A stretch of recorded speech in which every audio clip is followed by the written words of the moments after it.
Bienvenidos sean todos a su programa Aportando RD. Calor general. Sí,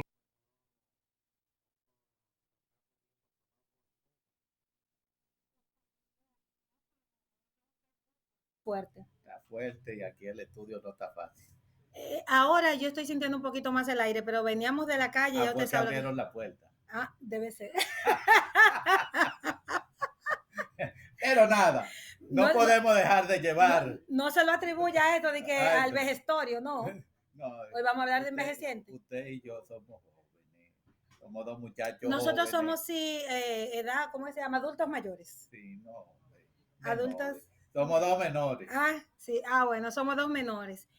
Sí, y hoy, de verdad, quisiéramos que se conecten por todas nuestras redes sociales y plataformas de Telecanal 28, porque vamos a tratar un tema muy, muy importante para aquellas personas que aún siendo jóvenes, hablando de la edad cronológica, usted como psicólogo, ¿cómo es que usted dice eso, general?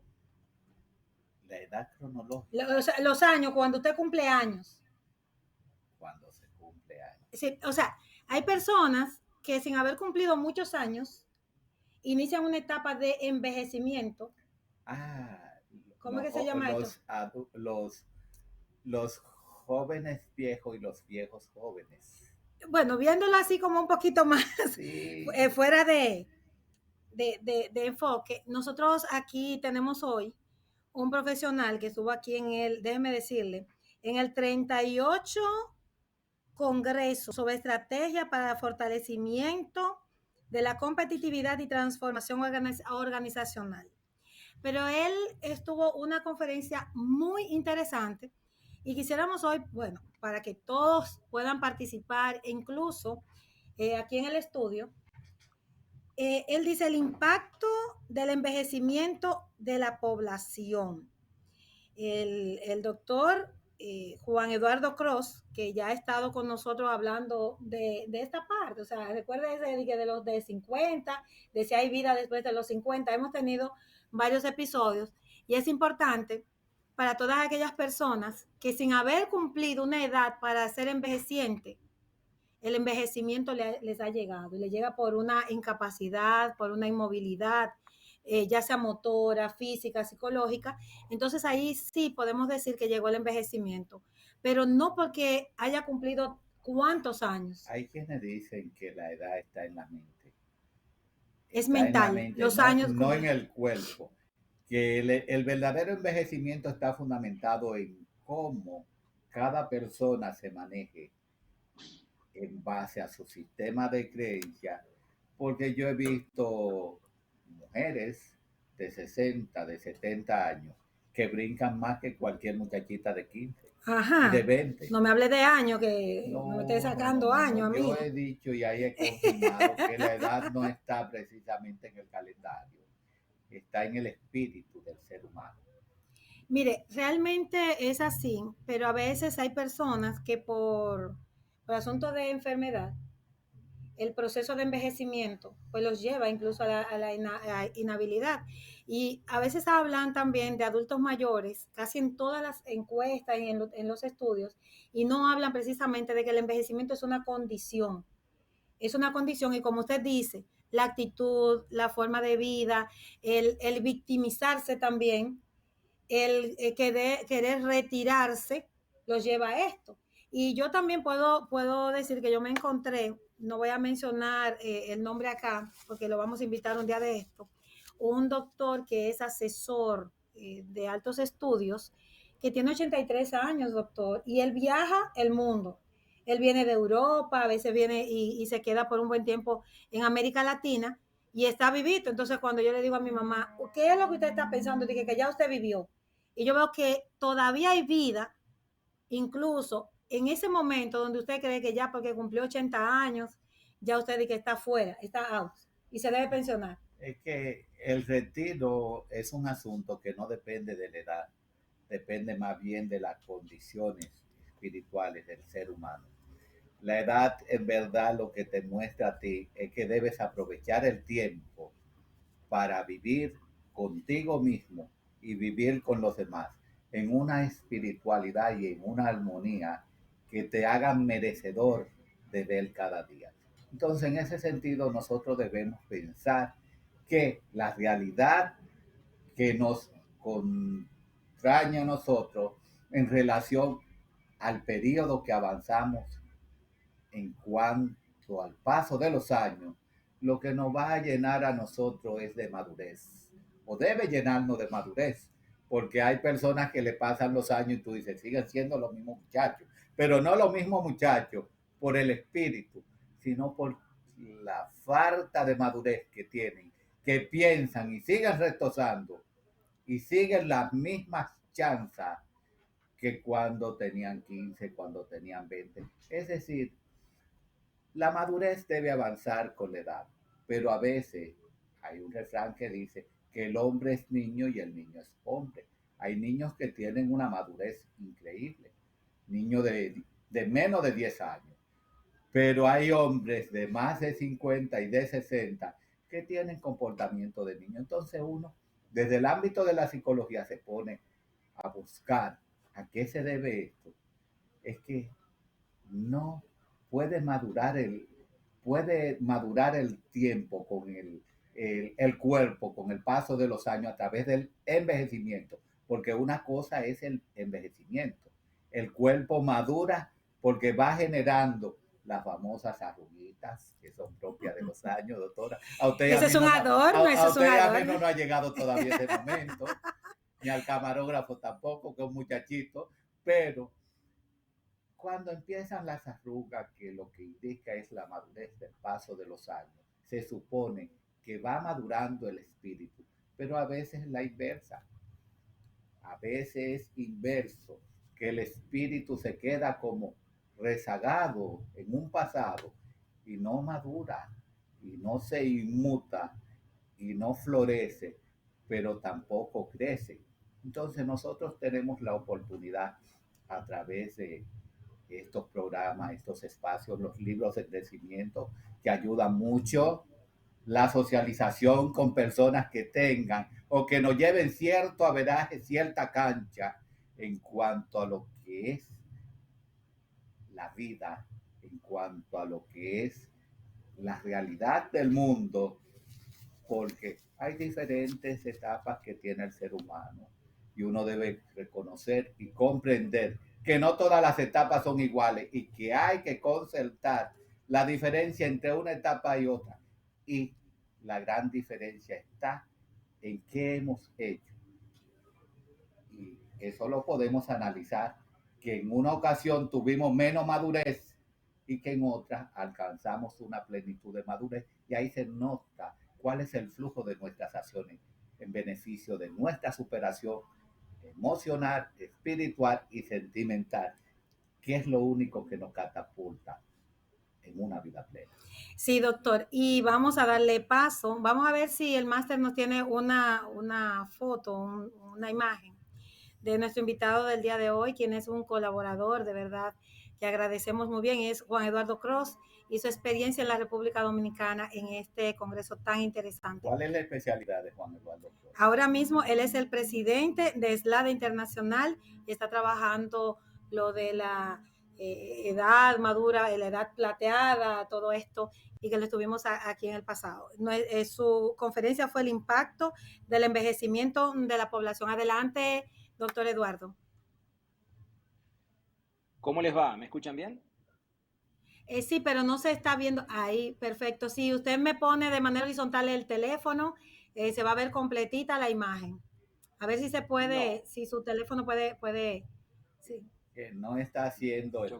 Ajá, no está haciendo, no lo está moviendo. El teléfono tiene no que tener la aplicación. De que se mueva. Claro. Sí. Vamos a Aquí estamos. Bienvenido de nuevo, mi distinguido. Bueno, ¿cómo están? Bueno, un gusto estar creo que la tercera vez que estamos en el programa en los últimos años. Así que un gusto saludarlo a usted y al doctor. El año pasado recuerdo muy bien, hace poquito más de un mes, estábamos cerrando, perdón, no habíamos llegado, faltan unos días para llegar al año, cuando hicimos el congreso anterior en Uruguay, en mi país, por más que yo estoy en Colombia viviendo ahora, y les estoy hablando desde Bogotá, pero cuando hicimos el congreso el año pasado, ustedes nos llamaron y salimos en vivo al finalizar el primer día del Congreso. Así que un gusto siempre estar compartiendo con ustedes y seguimos trabajando sobre este tema estratégico. Es uno de los temas de las 5 megatendencias que hay a nivel mundial, junto con el cambio climático, la ciberseguridad, el tema terrorismo, en fin, el tema del envejecimiento de la población, ¿no? Y todo lo que esto significa en cuanto a los impactos positivos y de los otros que puede haber, sobre todo en nuestra región latinoamericana, si no nos preparamos de aquí a 20 años, ¿no? Así que un gusto estar con ustedes y abierto a sus preguntas y a sus intercambios. Sí, muchísimas gracias. Mi primera pregunta va, después de verdad contar con el honor de su presencia y de todas estas informaciones que usted siempre nos trae. ¿Cuáles son los elementos o las condiciones que están dadas para que el envejecimiento, o sea, ese impacto en el envejecimiento de la población? Bueno, el primer gran impacto es que no solo vivimos más, sino que cada vez hay menos jóvenes y menos niños. Porque el problema no sería tan grave si viviéramos más, pero si siguiera habiendo las tasas de natalidad que había hace algunas décadas. Entonces, en este momento, América Latina está envejeciendo, es el continente que más rápido envejece. No el más viejo actualmente, que es Europa, pero sí y Asia, sigue después Asia, que China en este momento tiene un envejecimiento tremendo, incluso ya retrasó desde enero 5 años la edad de jubilación, la edad de pensión de las personas, porque ya no tiene cómo hacer frente a las pensiones, porque no hay gente joven para trabajar. Pero vamos a América Latina, que es lo que nos interesa. Estamos envejeciendo a pasos agigantados y en 20 años vamos a tener la tasa de envejecimiento que hoy tiene Europa o que hoy tiene Japón, pero con la mitad de la riqueza que tienen ellos hoy. Entonces esto es un desafío doble para nuestra región. No solo que se va a envejecer la población, con lo que implican los cambios sociales, culturales, de consumo, en las relaciones incluso familiares, sino que con la mitad de la riqueza como que tienen hoy Europa o Japón o Corea del Norte, Corea del Sur, etc. Entonces tenemos un desafío a nivel de política pública en nuestros gobiernos, no importa el color que sean, de izquierda, derecha, esto trasciende ideologías políticas, es una nueva tendencia de la humanidad, que si no nos ponemos de acuerdo a trabajar en políticas de mediano y largo plazo, realmente va a ser una tragedia, y no quiero exagerar con el tema. Hoy lo hablaba en otro evento que participé en la mañana aquí en Colombia, para una caja de compensaciones familiares. Esto puede ser muy lindo, vivir 20 años más, 30 años más que vivían nuestros abuelos o nuestros padres. El problema es que para vivir con pobreza monetaria, con soledad, con problemas de atención, de no poder tener acceso a la salud, a medicamentos, a tener entretención, a tener cultura y educación para la gente más grande, realmente vivir 25 o 30 años más puede ser un calvario, ¿no?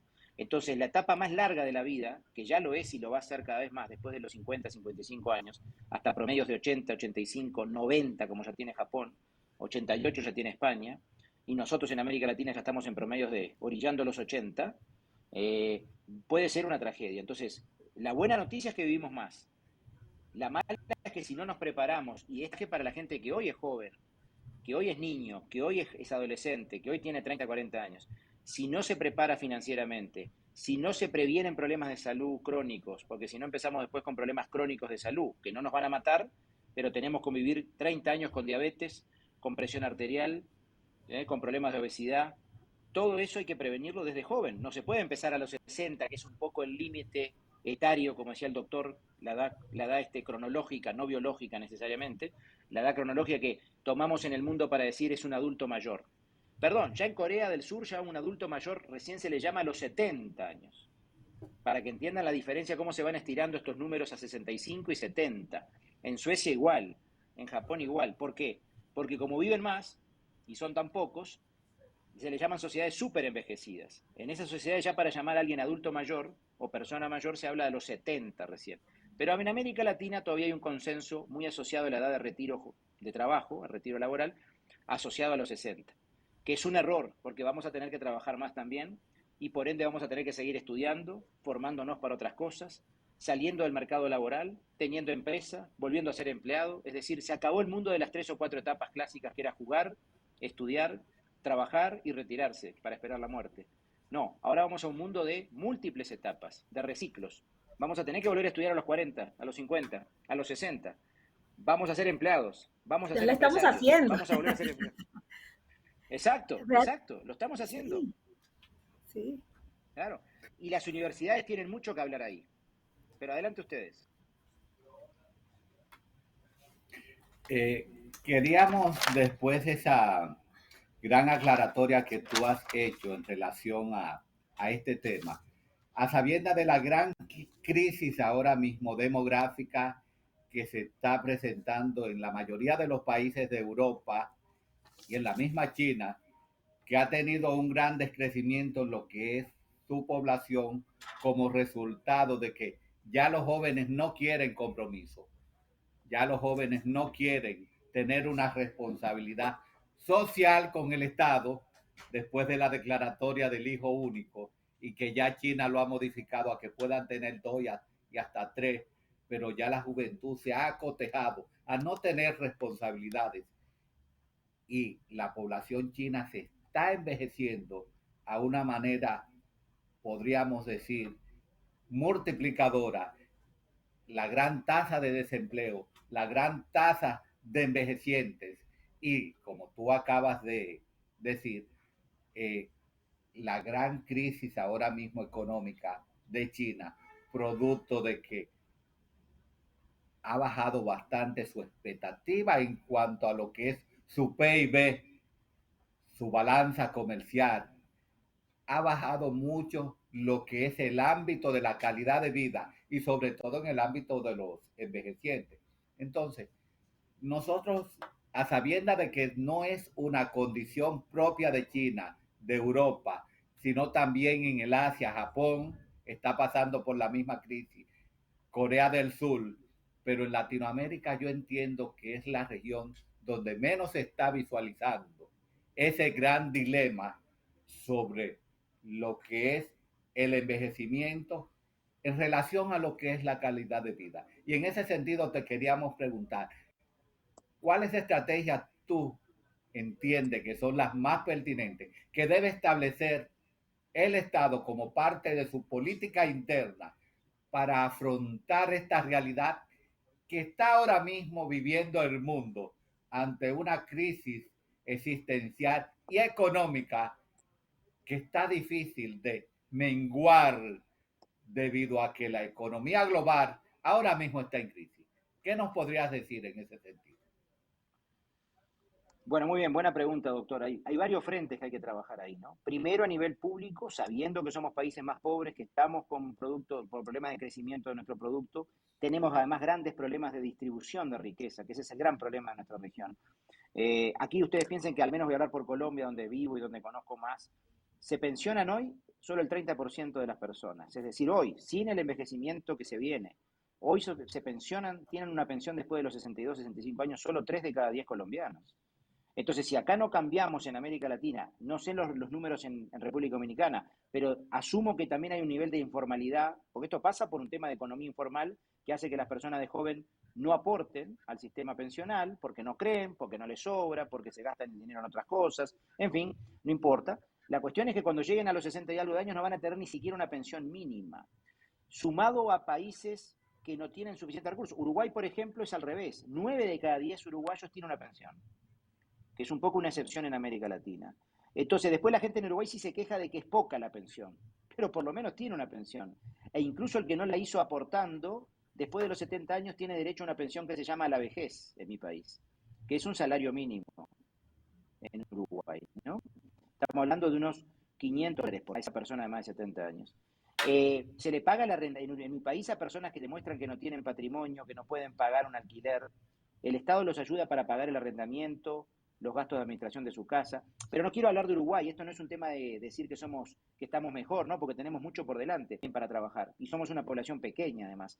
Pero ¿qué quiero decir? ¿Hay algún ejemplo? Chile está con alguna política de fomento del trabajo después de los 65 años, donde el Estado le paga un porcentaje del sueldo a las empresas que contraten a personas de más de 60 años. México sacó una ley donde obliga que el 5% de las plantillas laborales de empresas de 20 empleados hacia arriba tengan que ser personas de más de 60 años. Es decir, empiezan a ver, pero muy tibio todavía, porque en 20 años para un país, 20 años para una sociedad, no es nada.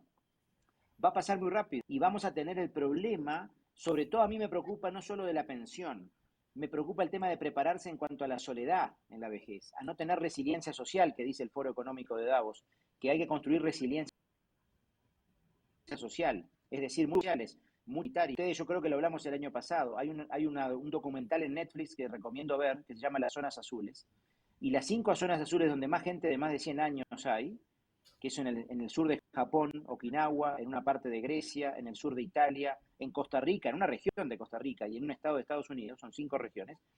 ¿Por qué hay más gente que vive más de 100 años en porcentaje? Entre otras cosas, además de que se alimenta bien, camina para todos lados, no es que tenga que ir al gimnasio para hacer ejercicio, camina, anda en bicicleta para todos lados, etcétera. Pero muy importante el relacionamiento social con la comunidad, tener amigos, hacer cosas por otros, ayudar a personas que están en un hospital, a darle de comer a alguien, acompañarlo si está solo, porque también es recíproco, el día que esa persona lo necesite, esa comunidad social, ese barrio, ese pueblo, esa ciudad, se lo va a devolver. Hay que trabajar mucho en las ciudades amigables. En Europa las ciudades, por ejemplo, digo en Europa porque a veces decimos primer mundo, yo estuve hace poco en Londres, los metros de Londres, en la mayoría de las estaciones antiguas, no puede subir una persona, ni digamos de 60 para arriba, alguien que tenga alguna dificultad para caminar. Hay estaciones en Londres que no tienen ascensores ni escaleras mecánicas para subir del fondo hacia la ciudad, hacia arriba. Esa es la realidad. Porque el mundo envejeció en los últimos 30, 40 años. Hasta hace 50 años vivíamos 40 y pocos, 50 y pocos años de promedio, incluso en primer mundo. La gente, ¿por qué se moría? Por hambruna, por pestes y por las guerras. Entonces no había forma de sobrevivir tampoco. Ahora el mundo no estaba pensado para incluso en las calles, en los medios de transporte, en la logística, para personas que tal vez tienen que ir más lento, que tienen que escuchar con cierta dificultad. Pero en conclusión, más allá de los diagnósticos, lo que usted decía, tenemos un gran desafío porque con menos recursos que primer mundo vamos a tener que hacer más. Y ahí el sector privado tiene que entrar. No solo por un tema de responsabilidad social, por un tema de sobrevivencia, porque sus clientes van a envejecer, sus empleados van a envejecer. Yo les pregunto, por ejemplo, en bienestar, que está tan de moda, me imagino en Dominicana también, el bienestar a los empleados y crear lugares para que se relajen, hacer yoga en la empresa, dar algunos beneficios de tiempo libre. En los veteranos, ¿a quién nos pregunta si no necesitamos, por ejemplo, algunos masajes de vez en cuando? O escuchar música suave y clásica a la hora del almuerzo en vez de escuchar música fuerte, por ejemplo, o jugar al ping-pong, o por ejemplo leer un libro en vez de estar jugando otro tipo de cosas. O sea, las empresas tienen que empezar a pensar que gran porcentaje de su talento también va a estar grande y va a tener más de 50 años. Y para motivarlo y para sacarle la mejor productividad, va a tener que pensar estrategias diferentes que hoy no están pensando, porque el mundo estaba pensado para los que tenían menos de 40, 45 años. Entonces, en conclusión, es un tema que hay que abordarlo interdisciplinariamente, temas de salud, temas financieros, temas de seguros de vida y ahorro, por ejemplo, ¿no? A nivel privado, temas de cuidadores, muchachos. El Banco Interamericano estima que para el 2030, es decir, en 5 años, faltan 2 millones de personas para cuidar en América Latina. 2 millones de personas para cuidar a otros. Porque no va a haber familia, porque además la familia se cansa, tiene que trabajar, porque tampoco sabe muchas veces cómo cuidar. Se enferman las personas cuando no son profesionales que están dedicados a esto. Se cansan y se enferman los jóvenes por cuidar a sus papás o sus abuelos o a sus tíos. Entonces, hay un tema complejo que como sociedad vamos a tener que abordar. Y yo sé que ustedes me están mirando ahí diciendo, no, pero en Dominicana tenemos solo hoy por hoy algo así como el 11%, 12%, lo miré en la estadística que fui al Congreso ahora, hace unos días, el 12% solo de la población tiene más de 60 años. Está bien, es una foto, están debajo del promedio de América Latina incluso, pero tranquilos que van a llegar en 20 años al 20%, con estas métricas que ya se sabe que van a pasar. Y el 20% de 12 millones que son ustedes, son 2 millones y medio de personas de más de 60 años que va a haber que atender, que va a haber que darle trabajo, que va a haber que darle educación, que va a haber que darle acompañamiento, salud. Y además increyendo eso, porque cada vez se va a alimentar más de la gente de abajo la pirámide invertida. Conclusión, tenemos muchos desafíos. Cross, la dinámica resulta muy interesante. El caso de cada estado tiene sus particularidades. República Dominicana, por ejemplo, ahora mismo está en una etapa de crecimiento económico, pero falta más por hacer todavía. Ahora mismo en Colombia hay una situación, un gran dilema con el asunto de la ruta de la seda y en qué parará esa situación de la adhesión a la ruta de la seda por disposición del presidente Gustavo Petro. En el ámbito de la economía, cuando un 27% de las exportaciones de Colombia van dirigidas hacia Estados Unidos, ¿afectará eso el sector productivo de Colombia y con ello la calidad de vida de los empleados de ese sector productivo. Eso es cierto. Ahora, en ese sentido nosotros nos preguntamos y debemos estar conscientes de que las empresas no son entidades que fomentan lo que es la filantropía. Tienen una función en el ámbito del Estado y es la de generar riquezas, y esas riquezas se distribuyen a través de lo que es la creación de empleos. Si no hablamos de una manera dicotómica sobre la redistribución de la riqueza, la única forma de generar redistribución de la riqueza en un esquema capitalista como son los países, la mayoría latinoamericanos, porque no conozco ninguno.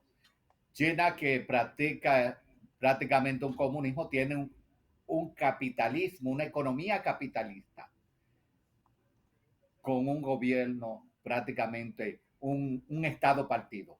Ahora, nosotros nos cuestionamos la ambivalencia que pueden tener los estados en cuanto a sus políticas públicas en beneficio de lo que son los envejecientes.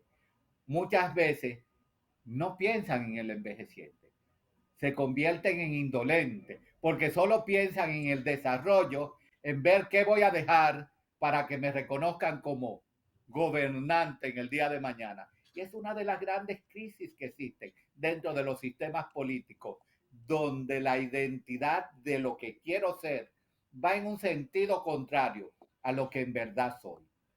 Nuestros políticos no venden algo, un caramelo envenenado, de solución a los problemas sociales, entre ellos el problema de los envejecientes, y cuando llegan al poder se olvidan de la existencia de los envejecientes.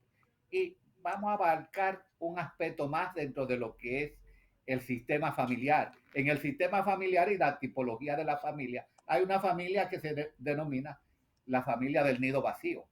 El nido vacío cuando papá y mamá se van los hijos que se quedan solos y los hijos crean su propio núcleo familiar, papá y mamá ya con una edad que no se pueden valer por sí mismos, requieren el apoyo y el concurso de una ayuda del Estado que le asigne a alguien que vele por su atención. Eso mismo pasa en la guerra, que en la guerra les resulta más al ejército beligerante ocasionar un herido que un muerto, porque cuando ocasiona un herido al bando contrario, tienen que 3 personas por lo menos, se lleva 3 personas, porque ese herido no lo pueden dejar abandonado. Tienen 3 personas que acarrear ese herido para no dejarlo en el campo de batalla, porque de esta manera van a bajar la moral a los otros que estén vivos, a los otros combatientes. En la familia sucede lo mismo. Papá y mamá, cuando envejecen, ya los hijos adquieren sus propias responsabilidades y el Estado debería asignarle la responsabilidad a alguien para que apoye. El Estado está carente, está acéfalo ahora mismo, está carente de recursos para resolver los propios problemas del Estado. Ahora, nuestra pregunta va encaminada hacia lo que es lo siguiente. ¿Podría crear esa deflexión del Estado, esa falta de o esa inhabilidad del Estado en resolver ese tipo de problemas ante una masa, una población desprotegida como son los envejecientes? Podría generar esto lo que se llama una desesperanza aprendida y con ello un sentimiento de culpa dentro del sentimiento familiar en el ámbito de lo que es el envejecimiento. Porque hay personas que dicen, yo no quisiera llegar a una edad muy avanzada que no me pueda valer por mí mismo. Doctor, un segundito, antes de que usted responda, doctor Cross, en ese mismo sentido es bien sensible, ese es un tema bien sensible en cuanto a los cuidados, en cuanto a los cuidados. Y voy, no a modo de ataque, voy a hablar de nuestros estados, principalmente latinoamericanos, que cuando se hacen los convenios internacionales, estamos ahí con muchas cámaras, estamos firmando los acuerdos, pero no los cumplimos. Esos recursos que los estados, principalmente de América Latina, tienen que destinar a los cuidados, no los están haciendo. se los están dejando a las madres, se lo están dejando a las mujeres, y las mujeres no saben que ese cuidado no remunerado constituye una gran parte, incluso se hizo un estudio recientemente en México, que hasta el 28% del Producto Interno Bruto de un país lo están aportando esos cuidados no remunerados.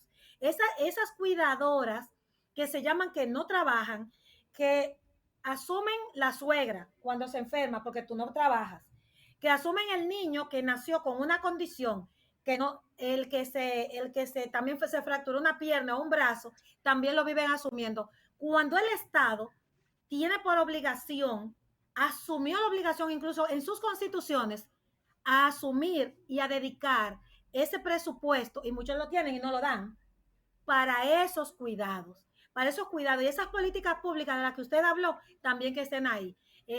Aporte, porque nosotros como que le tomamos casi el tiempo a usted, No, en ese sentido. Está muy bien porque esa es la idea de intercambiar. No, voy a tratar de ser breve. Primero, tocaron varios puntos ahí, ¿no? Coincido que esto no es un tema de un gobierno, con lo que decía el doctor de la situación de Colombia. Ojalá fuera un tema de un periodo o de un estilo de presidente. No, esto no se soluciona porque durante un periodo un país esté un poquito mejor. Esto es un tema de política de Estado a 30, 40 años más. Así que vamos a tener que cambiar la cabeza de eso, de no esperar tampoco de un solo gobierno, porque soluciones mágicas no hay. Segundo, cuando ustedes dicen que son indolentes. Bueno, pero son indolentes los jóvenes o los que toman decisiones con ellos mismos, porque ellos también van a envejecer. Y esto yo ya lo he dicho en otras oportunidades. Esto no nos van a consultar si queremos. No es como cambiar de sexo, cambiar de religión, cambiar de pareja, cambiar de trabajo, de país. Vamos a ser veteranos todos, a no ser que tengamos la muerte antes. Entonces, los indolentes que son hoy, vivimos como, hay gente que vive como eterna, que no quiere reconocer o no se da cuenta que somos finitos y que el tiempo que vivimos es muy corto y pasa muy rápido. Y que lo que hoy vemos lejísimo, a los 20, a los 30, a los 40 lo vemos como lejísimo, pasa volando. Yo tengo para 52 y me parece mentira que estoy a 8 años de los 60. Y ojo, no tengo ningún problema con la edad, me siento muy bien, estoy sano, tengo hasta ganas de llegar y pasar los 60, los 70. Pero me parece mentira cómo pasó rápido el tiempo. Y entonces la gente tiene que cambiar y eso hay que educarlo desde los niños. Esto hay que hacer trabajos en la escuela, en el liceo, en la universidad, muy importante la gente que pueda llegar a la universidad, trabajarlo en las empresas con los trabajadores. Esto inculcarlo para trabajarlo en la casa también. Eso por otro lado. Tercero, yo no tengo una visión no quiero dar la visión pesimista de que vamos a ser cada vez más millones de veteranos y que no vamos a tener pensión o que los sistemas de salud no nos van a poder atender, que no nos van a poder cuidar. Esa es una lectura del tema. La otra es al contrario, sobre todo que el sector privado se dé cuenta la cantidad de negocio que hay para formar cuidadores, para empresas de prestación de servicios de cuidadores, por ejemplo, si no lo van a hacer los robots, pero alguien va a empezar a tener que traer los robots para cuidarnos, por ejemplo, ¿no? El tema en educación, crear cursos especiales, pero no para entretenernos, no cursos de historia del arte, de dibujo, de manualidades. Eso ya existe, para entretenerse, para pasar el tiempo. No, cursos para prepararnos para habilidades digitales, por ejemplo, para volver a estudiar, para volver a trabajar en otras cosas que no hacíamos antes, lo que se llama hoy la interdisciplinariedad. Es decir, nos dedicamos a una cosa capaz que hasta los 40, 50 años, y bueno, los próximos 10, 15, 20 años vamos a tener que hacer otra cosa, pero para eso hay que estudiar. Y nadie está ofreciendo ese tipo de estudios hoy, por ejemplo, con metodologías adaptadas a los veteranos, con grupos más homogéneos, con profesores especiales, con tecnología simple para la gente grande. Por ejemplo, en servicio al cliente, todo lo que hay que hacer en empresas para que vendan mejor y más, para atender mejor, más lentamente, con explicaciones mejores, más empáticas, con más simpatía. Al menos lo hablo por la experiencia en países grandes como Colombia. Muy frío el mecanismo, muy robótico todo. Pero la gente grande nos gusta que nos atiendan, que nos escuchen, que nos expliquen bien, además de las capacidades diferentes que podemos tener, porque empezamos a perder temas de visión, temas auditivos, dificultades para caminar, etcétera, etcétera. Entonces, en conclusión, hay oportunidades. Yo quiero dejar un mensaje de optimismo. Hay muchas oportunidades para trabajos nuevos, para negocios nuevos, para emprendimientos nuevos. Ahí también los bancos van a tener que empezar a mirar el tema de préstamos, los organismos de fomento del Estado para apoyar a emprendedores jóvenes. Le voy a dar un dato. En Chile ya hay un fondo privado con 50 millones de dólares esperando proyectos en base lógica para la economía plateada y no tiene a quien darle la plata para invertir porque no hay muchos proyectos buenos pensados para la economía plateada. O sea que a veces se cree que el problema más grande es la financiación de esto, pero el problema más grande está siendo que nadie está pensando como mercado en la gente grande. Y al no pensarlo como reto, y no lo ven como un reto, tampoco piensan en la solución. Pero ahí hay un gran espacio para para trabajar, para generar empleo, para generar riqueza, como decía el doctor, para luego redistribuir. Y los estados tienen mucho que hacer en temas de legislación, en temas de subsidios, en temas de programas de formación, de apoyo y sobre todo de concientización de la sociedad a través de medios masivos para educar a la gente en esta nueva tendencia. Muchísimas gracias al doctor Juan Eduardo Cross, que nos ha traído un tema que de verdad nosotros debemos tomar en cuenta en nuestros países y qué es lo que hay que hacer en políticas públicas. Doctor, vamos a despedirlo, invitándolo a que nos acompañe en otro programa porque esto va para largo. El doctor Cruz ha dejado el escenario encendido, con muchas inquietudes y esperamos contar de nuevo con su presencia en este programa Aportando RD, donde nuestros amigos televidentes seguro que se quedaron ha habido otra información también. Sí, definitivamente. Claro que sí. Si Dios quiere, esperemos que sea gracias. antes del año próximo, pero antes del próximo congreso, pero seguramente en septiembre estaré por un evento en Dominicana nuevamente, así que les avisaré con tiempo. Muchísimas gracias. Bienvenido será siempre. Muchísimas gracias. Muy a ustedes nos vamos a una pausa comercial y retornamos con más. Gracias, doctor. Abrazo. Abrazos. Dile que si me tiene el material, me sustituya lo de la universidad por el material, que tenemos poco tiempo.